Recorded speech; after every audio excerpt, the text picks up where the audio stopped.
ఏమవుతుందో తనకే తెలియదు. తాను చూసినటువంటి ఒక్క దర్శనం తప్ప తన జీవితంలో ఏసేపు జీవితంలో ఏమవుతుందో ఏసేపుకి తెలియట్లేదు. దర్శనం నిజం. ఏమండి?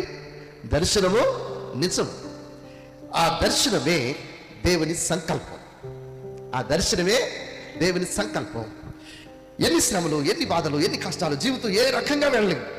కింద నుండి వెళ్ళని, పై నుండి వెళ్ళని, వంకరిగా వెళ్ళని, అటల్ని ఇటల్ని ఎటైనా వెళ్ళని, జీవితం ఎన్ని దారులైనా, ఎన్ని ఆ పరిస్థితులు గుండా వెళ్ళినా సరే చివరికి నువ్వు ఎక్కడికి వెళ్తావు తెలుసా? దేవుని చిత్తం ఎక్కడ నెరవేర్పుకి వెళ్తావు. దేవుడు చేసినటువంటి కార్యాలు వివరించినప్పుడు నిన్ను నిందించే వాళ్ళు ఉంటారు, అవమానించే వాళ్ళు ఉంటారు, అసహించుకునే వాళ్ళు ఉంటారు. ఏమండి?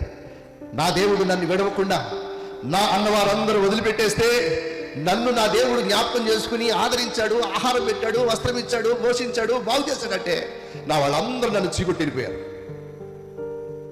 కానీ అది నిజమో?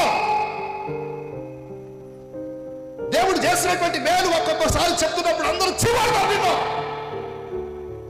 నిజాలు కొంతమందికి చేదుగా ఉంటాయి, సత్యాలు కొంతమందికి చేదుగా ఉంటాయి. కానీ దేవుని ఎడల దేవుని కృపతో ఎదురు చూస్తున్నావు.